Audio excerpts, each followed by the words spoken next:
سيئات أعمالنا من يهده الله فلا مضل له ومن يضلله فلا هادي له وأشهد أن لا إله إلا الله وحده لا شريك له وأشهد أن سيدنا ومولانا محمدا عبده ورسوله أرسله إلى الناس كافة بشيرا ونذيرا وداعيا إلى الله بإذنه وسراجا منيرا صلی اللہ تعالی علیہ وعلى آلہ وأصحابہ وأزواجہ وذریاتہ وبارک وسلم تسلیما کثیرا کثیرا اما بعد اعوذ باللہ من الشیطان الرجیم بسم اللہ الرحمن الرحیم وَيَقُولُونَ آمَنَّا بِاللَّهِ وَبِالرَّسُولِ وَأَطَعْنَا ثُمَّ يَتَوَلَّى فَرِيقٌ مِّنْهُم مِّن بَعْدِ ذَلِكَ وما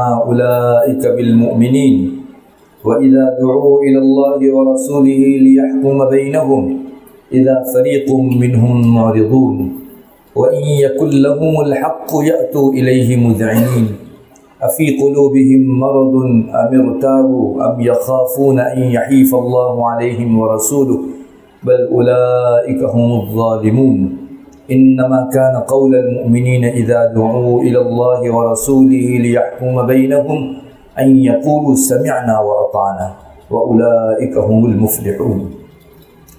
معزز و محترم ماں بہنوں،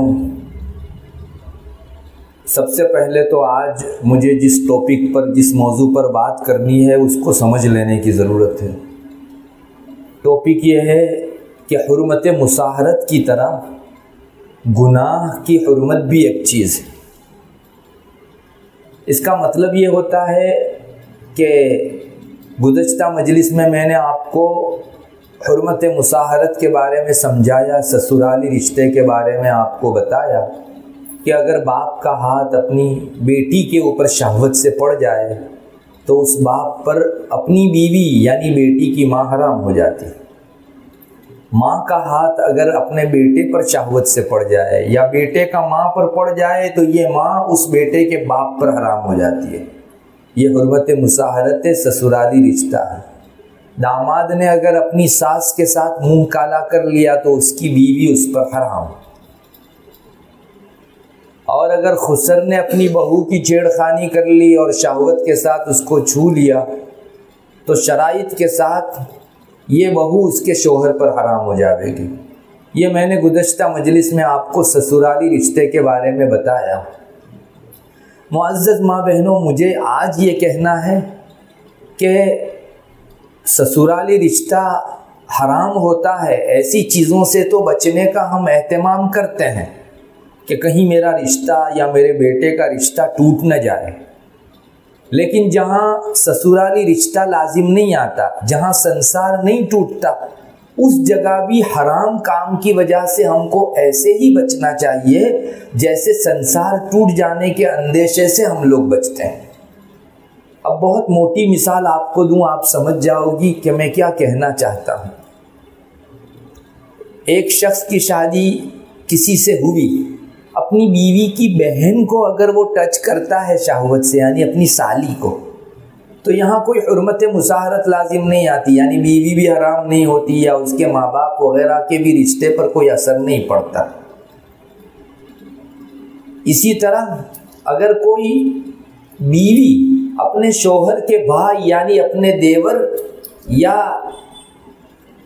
اس کے بڑے بھائی ان پر اگر ہاتھ لگاتی ہے یا محبت سے یا شہوت کے ساتھ ان کو چھوتی ہے یا بوسہ دیتی ہے تو یہاں بھی میاں بیوی کے رشتے پر یا ان کے ماں باپ کے رشتے پر کوئی اثر نہیں پڑتا۔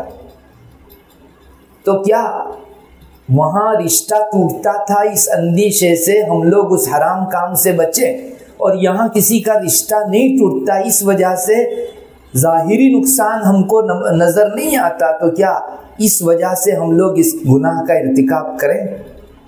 وہاں بھی حرام تھا اور یہاں بھی حرام ہے۔ اپنی سالی کو ٹچ کرنا یا کسی عورت کا اپنے دیور کو ٹچ کرنا محبت سے یہ بھی حرام ہے، شہوت کے ساتھ یہ بھی حرام ہے، چاہے کسی کا رشتہ نہ ٹوٹتا ہو اس کی وجہ سے۔ معزز ماں بہنوں، اصل یہی چیز پیش نظر رکھنے کی ہے۔ ہم لوگوں کے ذہن میں آج یہ ہو گیا ہے کہ کسی حرام کام کی وجہ سے میرا دنیا کے اندر کھلی آنکھوں کوئی نقصان ہوتا ہو تو میں اس سے خوب بچتی ہوں، لیکن ایسا کوئی ظاہری نقصان مرتب نہیں ہوتا، چاہے اللہ ناراض ہوتا ہو وہ کام میں آسانی سے کر لیتی ہوں، جبکہ وہ بھی حرام اور یہ بھی حرام، اللہ نے اسے بھی جو ہے منع ٹھہرایا، اسے بھی منع ٹھہرایا۔ میری اللہ سے محبت کی بات ہوگی کہ میں دونوں چیزوں سے برابر درجہ رکھوں، یہ تو بے وفائی کی بات ہو جائے گی کہ میرا سنسار ٹوٹتا تھا، ایسے حرام کا تو میں ارتکاب نہ کروں، لیکن جہاں سنسار نہیں ٹوٹتا وہاں چاہے میں حرام پر قدم رکھ دوں اس سے مجھ کو کوئی فرق نہیں پڑتا۔ یہ اللہ تعالیٰ کے ساتھ ہماری بے وفائی ہوگی۔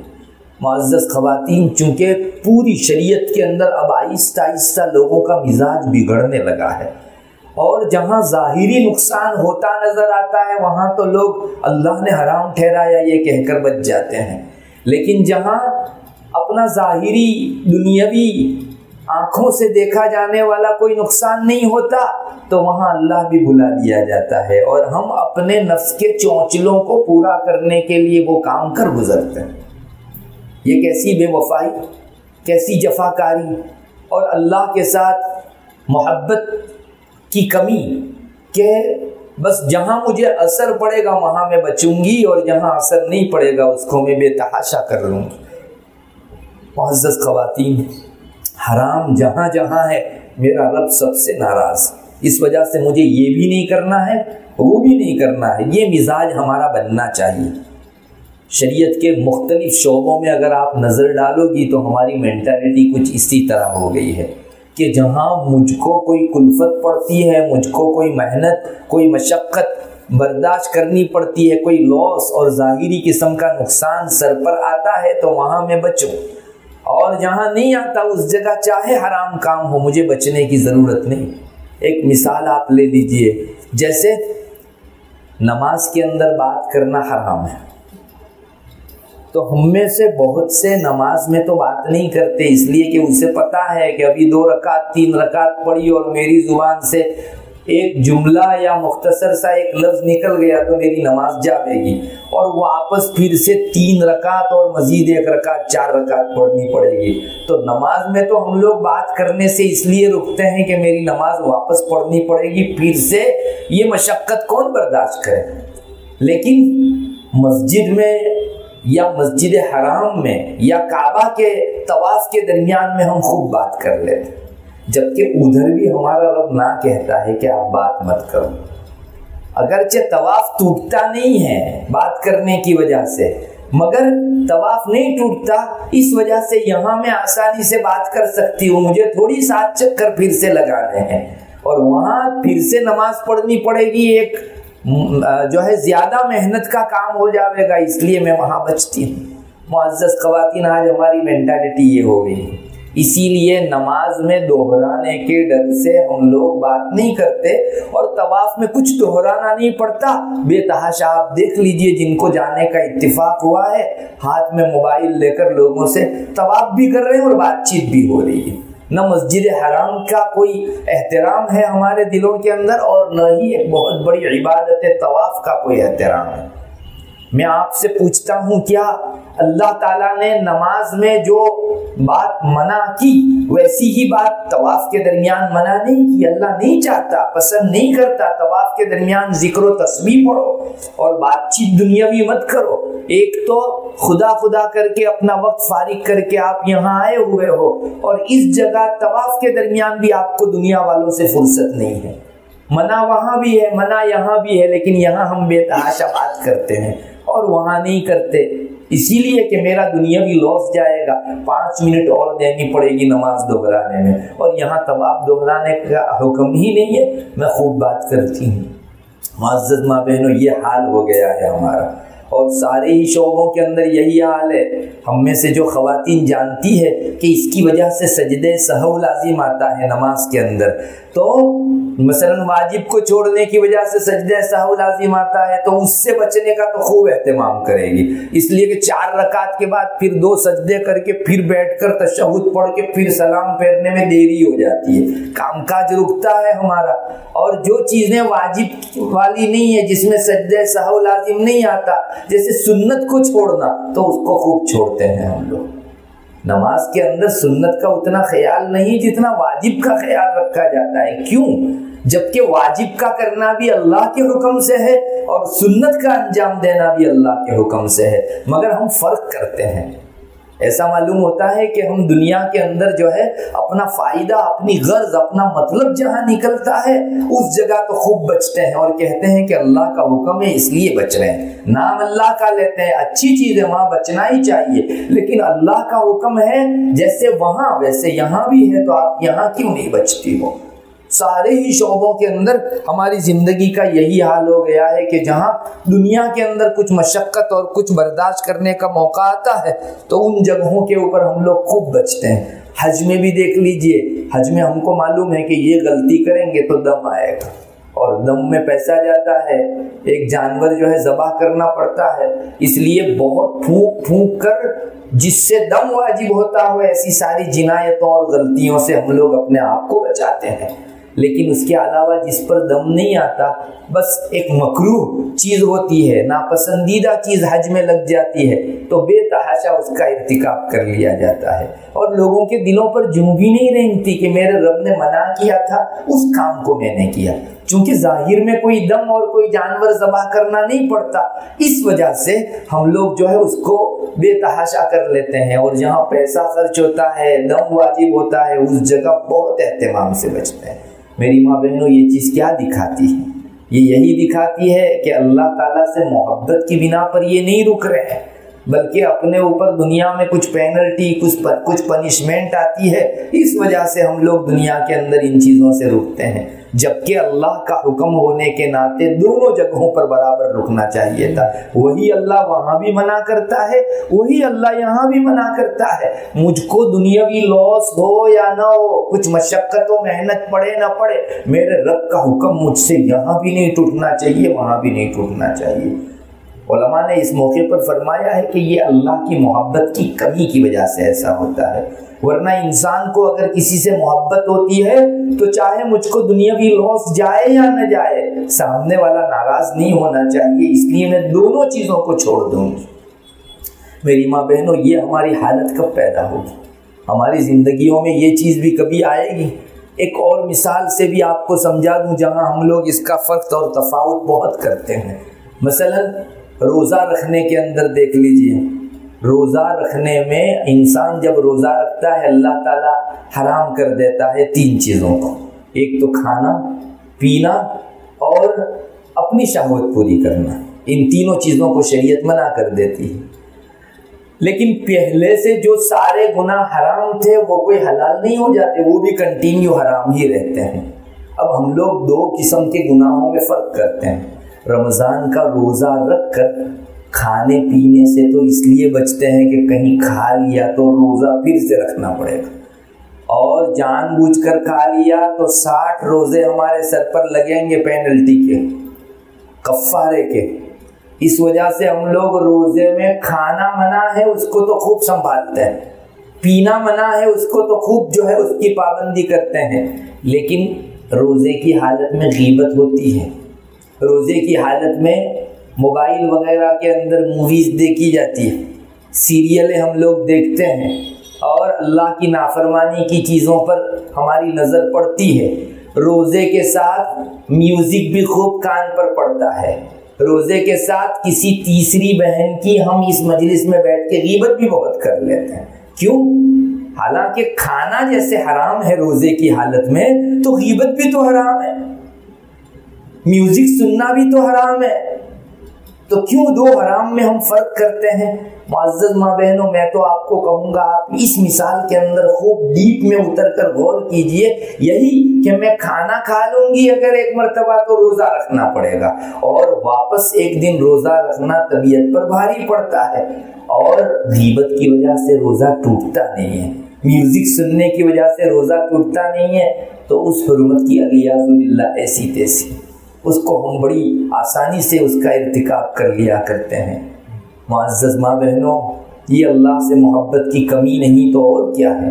میرے رب نے کھانا پینا جیسے منع کیا، غیبت کرنا اور میوزک سننا بھی اسی درجے کے اندر منع کیا۔ مجھے تو دونوں جگہوں کے اوپر برابر سرابر اپنے آپ کو روکنا چاہیے۔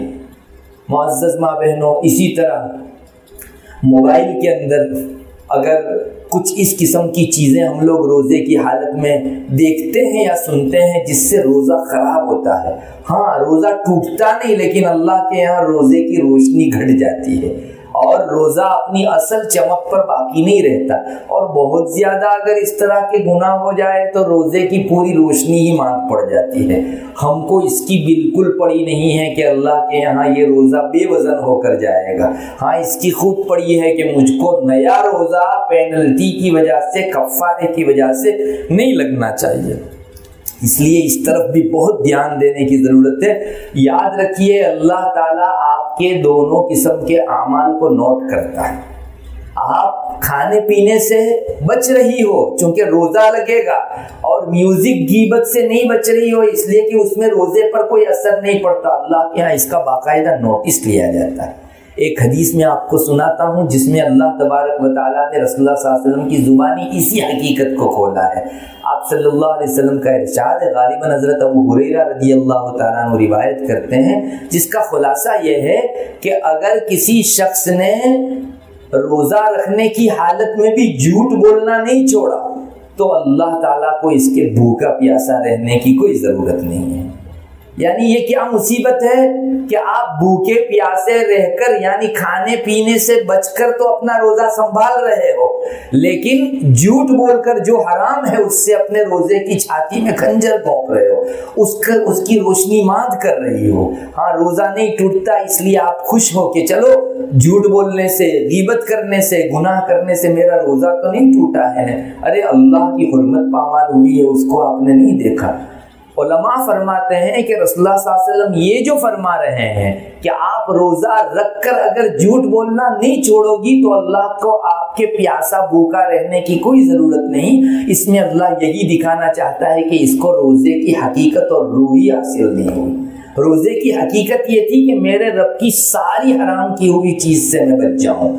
آج کل تک میرے لیے کھانا حلال تھا، کل رمضان نہیں تھا تو میں 9 بجے کھا پی سکتی تھی اور اپنی خواہش پوری کر سکتی تھی جائز طریقے پر۔ آج اللہ نے 9 بجے 10 بجے صبح ان سب چیزوں کو میرے لیے منع کر دیا۔ اللہ اس میں ہماری یہ طبیعت بنانا چاہتا ہے کہ جو بندی میرے کہنے سے پہلے سے جو چیزیں حلال تھی اسے چھوڑنے تیار ہو جاتی ہے، تو جو چیزیں پہلے سے حرام، یعنی گناہ جو پہلے سے حرام تھے، اس کو تو بدرجہ اولا وہ چھوڑنے والی بنے گی۔ لیکن ہم نے کھانا پینا تو چھوڑ دیا، اللہ تعالیٰ کے گناہوں کو نہیں چھوڑا۔ کھانا پینا تو ٹیمپرری حرام ہوا ہے روزے کی وجہ سے، جبکہ گناہ تو پرمیننٹ حرام تھے۔ ان دونوں کے درمیان میں ہم نے فرق نہیں کیا۔ معزز ماں بہنوں، یہی وہ بات تھی کہ اللہ کے رسول صلی اللہ علیہ وسلم نے فرمایا پھر تو بھوکا پیاسا رہ کر حاصل کیا ہوا تم کو؟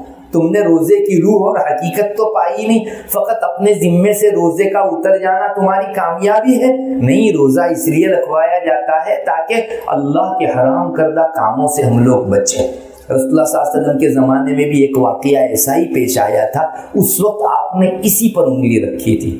چنانچہ ایک صحابی ہیں، وہ کہتے ہیں کہ رسول اللہ صلی اللہ علیہ وسلم نے ایک مرتبہ ہم سارے صحابہ اور صحابیات کو حکم دیا کہ کل سب کو روزہ رکھنا ہے، اور شام کو جب افطاری کا وقت آ جائے تو سب کو پہلے میرے پاس آ کر اجازت لینی ہے کہ میں روزہ افطار کروں، جس کو میں اجازت دوں اسی کو روزہ افطار کرنا ہے۔ چنانچہ دوسرے دن اللہ کے رسول صلی اللہ علیہ وسلم کے فرمانے کی وجہ سے سب نے روزہ رکھا۔ اب شام ہوئی، افطار کا وقت ہوا تو لوگ آنے لگے لائن میں، کوئی آتا حضرت میں کر سکتا ہوں افطار، آپ فرماتے کہ جاؤ کر سکتے ہو۔ کوئی خاتون آتی پوچھتی، جاؤ کر سکتے ہو، چونکہ افطار کا وقت ہو گیا، مگر آپ صلی اللہ علیہ وسلم نے اس پر ڈیپینڈ رکھا تھا، مدار رکھا تھا کہ میری اجازت کے بغیر کوئی افطار نہ کرے۔ سارے لوگ آ گئے، پوچھنے پر معلوم ہوا 2 عورتیں ایسی ہیں کہ جو آپ کے پاس پہنچ بھی نہیں سکتی، اتنی کمزور ہو گئی ہے، پتہ نہیں ایک دن کے روزے میں ان کو اتنی کمزوری اور ویکنیس کیسے آ گئی کہ وہ آپ کے پاس اجازت مانگنے بھی نہیں چل کر آ سکتی۔ حضرت ایسا حال ہو گیا، ایک شخص نے آ کر سنایا تو آپ صلی اللہ علیہ وسلم نے فرمایا یہ پیالے لے جاؤ اور ان دونوں عورتوں کو کہو کہ پیالے کے اندر وامٹ کرو، قے کرو۔ چنانچہ وہ پیالہ لے جایا گیا اور ان دونوں خاتونوں سے قے کروائی گئی، وامٹ کروائی گئی۔ اس پیالے کے اندر خون نکلا اور گوشت کے اب بھی تازہ کھائے ہوئے ٹکڑے نکلے۔ وہ لے کر جس آدمی کو بھیجا گیا تھا وہ رسول اللہ صلی اللہ علیہ وسلم کے پاس آیا۔ آپ صلی اللہ علیہ وسلم نے فرمایا، اللہ کی طرف سے اطلاع دے دی گئی تھی آپ کو، آپ نے فرمایا ان عورتوں نے دن بھر اور دوسری عورتوں کی غیبت کی، اور غیبت کھانا اپنے بھائی اور اپنے بہن کے گوشت کے کھانے کے درجے میں ہے، اس لیے اللہ تبارک و تعالیٰ نے ان کے پیٹ کے اندر وہی گوشت اور خون ڈال دیا غیبت کرنے کی وجہ سے۔ اس وقت آپ صلی اللہ علیہ وسلم نے فرمایا تھا کہ انہوں نے روزہ تو رکھا اللہ تعالیٰ کی حلال چیزوں سے بچ کر، یعنی کھانے پینے سے بچ کر، اور روزہ افطار کر ڈالا حرام چیزوں سے، یعنی گناہ کر کے۔ ارے روزہ آپ نے جو ہے ختم ہی کر ڈالا، اس کی روشنی بالکل ختم ہی کر ڈالی غیبت کر کے۔ یہ جو پوائنٹ تھا یہ وہی تھا، آپ یہ فرمانا چاہتے تھے کہ جی روزہ ٹوٹ جاتا تھا اس اندیشے سے، کھایا پیا تو نہیں، لیکن روزہ نہیں ٹوٹے گا ہمارے غیبت کرنے کی وجہ سے، تو اس کو بے تحاشا آپ نے اپنی زبان پر جاری کر دیا، جبکہ وہاں بھی گناہ لازم آتا تھا کھانے پینے سے، اور یہاں غیبت کرنے سے بھی گناہ لازم آتا تھا، دونوں جگہ حرام حرام تھا، مگر اپنا نقصان ہو وہاں حرام حرام، اور جس جگہ نقصان نہ ہوتا ہو اس جگہ حرام کی الیاذ باللہ ایسی تیسی۔ معزز ماں بہنوں، یہ ہماری مفاد پرستی ہے، اور یہی وہ مینٹالٹی ہے جس کو شریعت نکالنا چاہتی ہے کہ تمہارا لاس جائے یا نہ جائے، دنیا کے اندر تم کو نقصان ہو، فائدہ کم ہو نہ ہو، ایک مرتبہ اللہ نے منع ٹھہرایا، ہر جگہ برابر کے طریقے کے اوپر آپ اس سے رکو رکو اور رکو۔ ایک اور مثال آپ دیکھ لیجئے، ہمارے معاشرے میں دسیوں، میں تو کہتا ہوں ہماری مینٹالٹی بن گئی ہے نا، تو ہر چیز میں یہ بات جھلکتی ہے۔ اب ہمارے یہاں بعض خواتین اپنے گھروں میں بستی میں رہتی ہے تو پردہ کرتی ہے، لیکن یہ بھی سنا گیا کہ یہی خواتین جب پکنک پوائنٹ پر جاتی ہے تو اپنا پردہ ہی نہیں اتار دیتی، بلکہ مردوں کے لباس میں جینس پینٹ اور ٹی شرٹ میں آ جاتی ہیں۔ کیوں؟ اللہ نے پردہ یہاں واجب کیا تو وہاں بھی واجب، یہاں میں بے پردہ رہوں یہ اللہ کی منع ہوئی کی ہوئی چیز، تو وہاں بھی بے پردہ رہنا منع کی ہوئی چیز۔ مگر بات کیا ہے معزز ماں بہنوں، یہاں میں بے پردہ رہوں گی نا تو معاشرے میں میری بے عزتی اور انسلٹ ہوگا، لوگوں کے درمیان میں میری بات ہوگی، اور وہاں کون پہچاننے والا ہے؟ اس لیے وہاں نقاب بھی اتر گیا، پردہ بھی اتر گیا، اور مردوں کا وہ لباس جو شریعت منع کرتی ہے، بلکہ لعنت آئی ہے ایسی عورتوں کے اوپر جو مردوں کا سا لباس پہنے، وہ بے تحاشا وہاں پہن رہی ہے۔ معزز ماں بہنوں، ہماری عزت بہت پیاری، اور اللہ کی حرام کی ہوئی چیز کو ہم بجا لائیں، اس سے ہم کو بالکل محبت نہیں۔ یہ تفاوت اسی لیے پڑتا ہے۔ آج ہمارے دماغ جو ہے وہ بہت الٹے ہو گئے ہیں معزز ماں بہنوں، ہم لوگ جلوت میں اور خلوت میں الگ الگ رہتے ہیں، تنہائی میں ہمارا حال کچھ ہوتا ہے اور سب کے درمیان میں ہوتے ہیں تو وہاں کچھ ہوا کرتا ہے، جبکہ اللہ وہاں مجمع میں بھی تھا، اور آج گھر میں تنہا ہو تب بھی اللہ موجود ہے۔ کیوں اللہ کو بھول کر لوگوں کو دیکھ کر بات کرتی ہو؟ اللہ اسی کو فرماتا ہے، رسول اللہ صلی اللہ علیہ وسلم کو فرمایا اتخشونہ فاللہ احق ان تخشوہ ان کنتم مؤمنین، کیا تم لوگوں سے ڈرتے ہو؟ حالانکہ اللہ زیادہ حقدار ہے کہ اس سے ڈرا جائے۔ تو مجمع میں لوگوں کے ڈر سے جیسے گناہ نہیں کرتی ہو، خلوت میں اپنے روم میں حجرے میں جب کوئی نہیں دیکھتا وہاں بھی گناہ مت کرو، چونکہ اللہ وہاں بھی ہے اور یہاں بھی ہے۔ یہ ہماری مینٹالٹی ہے کہ ہم جلوت میں بڑے نیک رہنا چاہتے ہیں، اور خلوت کے اندر آتے ہیں تو اللہ کا بالکل پاس و لحاظ نہیں کرتے۔ دوسری طرف حضرات صحابہ تھے، ان کا کیا حال تھا؟ وہ حضرات جلوت میں سب کے درمیان میں اجتماع میں سارے لوگوں کے بیچ جس طرح اللہ سے ڈرتے تھے، اس سے زیادہ وہ خلوت میں اللہ سے ڈرتے تھے۔ چنانچہ بعض صحابہ کا ایسا حال ہو گیا تھا کہ وہ جب استنجے کے لیے جاتے تھے تو چونکہ اللہ تعالیٰ کا ہمیشہ خیال ان کے دل میں رہتا تھا کہ اللہ ہر دم دیکھتا ہے، ہر موقع پر ہمارا پر نظر رکھتا ہے۔ تو ان صحابہ کا حال یہ تھا کہ وہ فراغت کے لیے، استنجے کے لیے جاتے تھے تو ان کے دل میں یہ خیال آتا تھا کہ ارے میں اپنی شرمگاہ کھول رہا ہوں تو اللہ اس کو دیکھ رہا ہے، اس لیے وہ استنجا کرنے کے موقع پر اپنی چھاتی اور اپنا جو سینہ ہے اس کو بہت جھکا دیتے تھے تاکہ جتنا میں بچ سکوں، شرمگاہ نظر نہ آ سکے، اتنا میں جو ہے جھک جاؤں۔ اسی طرح اپنی بیوی سے وہ جب صحبت کرتے تھے اس وقت بھی اپنے آپ کو موڑ لیا کرتے تھے بالکل، تاکہ شرمگاہ جتنی چھپائی جا سکے چھپا سکوں میں۔ اللہ تبارک و تعالیٰ نے باقاعدہ آیت اتاری، الا انہم یثنون صدورہم لیستخفوا منہ الا حین یستغشون ثیابہم یعلم ما یسرون وما یعلنون انہ علیم بذات الصدور۔ سنو محمد، حضرت نبی کریم صلی اللہ علیہ وسلم کو کہا جا رہا ہے وہ لوگ اپنے سینے موڑ لیتے ہیں تاکہ اللہ تعالیٰ سے چھپیں، اور جس وقت وہ کپڑا اوڑھتے ہیں یا اتارتے ہیں اس وقت بھی اللہ تعالیٰ تو ان کی حالت کو جانتا ہے۔ اللہ تعالیٰ تو دلوں کے بھید کو جاننے والی ذات ہے۔ تو یہ صحابہ کو کہا گیا کہ اتنا زیادہ مت کرو، ان کی جلوت میں، ان کی خلوت میں اللہ سے ڈرنا اتنا ہوتا تھا کہ اللہ منع کر رہا ہے کہ اتنا زیادہ بھی شرم کی ضرورت نہیں ہے۔ ارے تم کپڑا پہنے ہوئے ہو تب کہ اللہ اندر کو نہیں دیکھتا کہ تم خامخواہ سینہ موڑتے ہو؟ چونکہ یہ غلو اور مبالغے کی شکل میں کل کو پلٹ سکتا تھا، اس لیے شریعت نے یہاں روک لگا دی کہ یہ مت کرو، کل کو بعد میں آنے والوں کے لیے بڑی پریشانی ہو جائے گی۔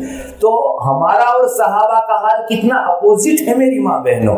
وہ خلوت کے اندر جلوت کے مقابلے میں زیادہ ڈرتے تھے، ارے میں لوگوں کی وجہ سے شرم کروں، میرا رب خلوت کے اندر ہے اس سے تو اور زیادہ شرم کروں۔ لیکن ہمارا حال الٹا ہو گیا ہے، ہم سب کے بیچ کچھ اور اپنی تنہائی کے اندر کچھ۔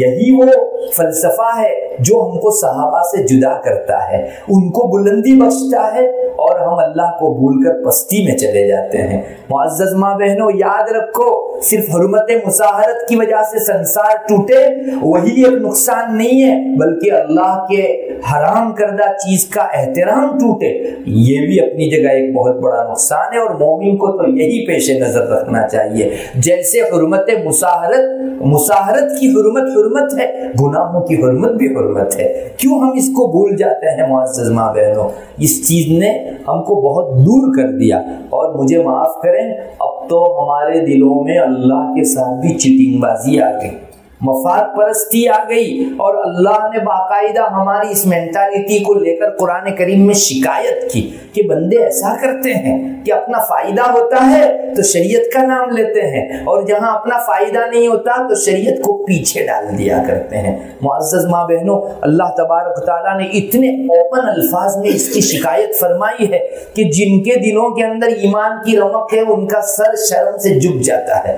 میں نے شروع میں آپ کے سامنے ایک آیت کریمہ پڑھی، چند آیت پڑھی، وہ لمبا سلسلہ ہے۔ میں اس فلسفے کو آج آپ کے سامنے رکھنا چاہتا ہوں کہ ہم لوگ صرف اپنا نفع نقصان دیکھتے ہیں، اور جہاں اپنا نفع ہو شریعت کا نام لیں گے، جہاں نقصان سے بچاؤ ہو وہاں شریعت کا نام لیں گے، اور جس جگہ ظاہری نقصان نہ ہوتا ہو، فائدہ ہم کو نہ ہوتا ہو، تو اس جگہ شریعت کے احکام کو پاؤں تلے کچلتے بھی ہم لوگ دریغ نہیں کرتے۔ اللہ فرماتا ہے وَيَقُولُونَ آمَنَّا بِاللَّهِ وَبِالرَّسُولِ وَأَطَعْنَا۔ لوگوں میں ایک جماعت ایسی ہے جو اپنی زبان سے جمع خرچ کرتی ہے، ہم اللہ پر بھی ایمان لے آئے، رسول پر بھی ایمان لے آئے، وَأَطَعْنَا، اور ہم لوگوں نے اللہ رسول کی مانی بھی۔ اب جب کام کرنے کی اور عمل کرنے کی نوبت آئی ثم يتولى فريق منهم من بعد ذلك، تو عمل کرنے کے موقع سے وہ پیٹ پھیر کر بھاگ گئے، منہ سے زبانی جمع خرچ کیا کہ اللہ رسول پر ایمان، اللہ رسول کی ماننا، اور جب عمل کا موقع آیا ثم يتولى فريق منهم من بعد ذلك۔ اللہ فرما رہا ہے کہ تمہارے زبانی جمع خرچ سے ایک آڈینس کو تو تم نے خوش کر دیا کہ دیکھو کتنے اچھے الفاظ ہیں، اللہ پر ایمان، رسول پر ایمان، اللہ کی ماننا، رسول کی ماننا، مگر جب عمل کی بات آئی ادھر ادھر دیکھا، کوئی دیکھنے والا نہیں ہے تو عمل چھوڑ دیا۔ اللہ فرماتا ہے وما اولئک بالمؤمنین، اللہ اکبر معزز مابین، تاب نہیں لا سکتا مومن۔ اللہ نے فرمایا یہ مومن ہے ہی نہیں۔ یہ کیا لوگوں کا اتنا خیال اور اللہ کا بالکل خیال نہیں تم کو۔ اور پھر اللہ تعالیٰ نے آگے بھی ذکر فرمایا، اس کی مثال بھی ذکر فرمائی کہ دیکھو ایسا کہاں ہوتا ہے۔ وَإِذَا دُعُوا إِلَى اللَّهِ وَرَسُولِهِ لِيَحْكُمَ بَيْنَهُمْ، جب ان کو بلایا جاتا ہے کہ تمہارے گھروں میں خاندان کے اندر جھگڑا ہوا ہے تو آؤ اللہ رسول کے پاس اپنے آپ کو اپلائی کرو اور پیش کرو اور وہاں سے اپنا فیصلہ لو۔ اذا فریق منہم معرضون، ان کو معلوم ہے کہ وہاں جائیں گے شریعت کے پاس تو ہماری پول کھلے گی، ہمارے بہت سارے عیب سامنے آئیں گے اور ہمارے خلاف فیصلہ ہوگا، تو اللہ فرماتا ہے کہ ایسے موقع پر اللہ رسول کے سامنے اپلائی نہیں ہوتے، شریعت میں اپنا یہ مقدمہ لے ہی نہیں جاتے۔ اذا فریق منہم معرضون، ان میں کی ایک جماعت رخ موڑ کر چلی جاتی ہے، ارے آؤ اللہ رسول کی طرف کیوں جا رہے ہو؟ بس کوئی جواب نہیں، ایک مرتبہ شریعت سے فرار اور بھاگنا اختیار کرتے ہیں۔ اللہ فرماتا ہے معزز مابین، یہ تو اللہ ہی کہہ سکتا ہے، وَإِن يَقُلْ لَهُمُ الْحَقُّ يَأْتُوا إِلَيْهِ مُذْعِنِينَ، اور جہاں اپنا حق لینے کا ہو نا تو اس جگہ جھکے جھکے چلے آتے ہیں کہ آؤ آؤ شریعت کے اندر آؤ، دیکھو شریعت کا ماننا لازم ہے۔ یہ ہمارے رب نے ہماری نکتی رت پر انگلی رکھ دی ہے، تم کو جب دینا تھا نا تب تو شریعت سے بھاگے، اور جب لینا تھا حق تو فوراً شریعت میں بھائی میری شریعت ہے، اللہ کا حکم ہے، یہ کہتے ہوئے لپک کر آئے ہم لوگ۔ اللہ نے اس کے بعد جو ڈانٹ پلائی ہے معزز ماں بہنوں، میں ترجمہ کروں گا آپ کو سمجھ میں آئے گا کہ ایسی مینٹالٹی رکھنے والے کو اللہ تبارک و تعالیٰ نے کیا فرمایا۔ پہلے تو یہاں رک کر یہ دیکھ لیجئے، میں جو شروع میں آپ کو موضوع کے حوالے سے کہہ کر آیا وہی مینٹالٹی ہے کہ نہیں؟ جہاں اپنا فائدہ یا نقصان سے بچنا ہو وہاں شریعت کا نہ ہو، اور جہاں کوئی فائدہ نہ ہو اور نقصان بھی نہ ہوتا ہو وہاں شریعت کی الیاذ باللہ ایسی تیسی۔ انہوں نے بھی ایسا ہی کیا، جہاں لینا تھا حق اس جگہ شریعت کا نام لے کر اللہ کہہ رہا ہے مذعنین، بہت جھکے جھکے چلے آتے۔ معلوم ہوا کہ ان سے بڑا متبع شریعت اور کوئی نہیں ہے، اور ساری آستھائیں اور تمام کی تمام اس کا یقین جو ہے وہ شریعت سے وابستہ ہے، اتنا زیادہ جھک کر یہ لوگ آتے ہیں۔ اب اللہ فرماتا ہے افی قلوبہم مرض، کیا ان کے دلوں میں روگ ہیں اس لیے ڈبل کام کرتے ہیں کہ کہاں کچھ اور وہاں کچھ؟ اب یہ ارتابو، یا ان کے دلوں میں شک پڑ گیا؟ معزز مامنو آپ ترجمہ سنو، ہمارا رب کتنی سختی سے ڈانٹ رہا ہے۔ ان کے دلوں میں روگ ہے، کیا ان کو شک ہو گیا؟ ام یخافون ان یحیف اللہ علیہم ورسولہ، یا انہیں یہ ڈر ہے کہ شریعت میں جائیں گے تو اللہ رسول ہم پر ظلم کر دیں گے؟ اللہ اکبر، کیوں نہیں آتے؟ دینا ہے تو دینے کے لیے بھی آؤ۔ کیا تم کو یہ ہے کہ اللہ خامخواہ دلوا دے گا؟ حق واجب نہیں تھا پھر بھی تم کو دلوا دے گا؟ تمہیں یہ اندیشہ ہے کہ اللہ رسول شریعت میں ظلم کروائے گا؟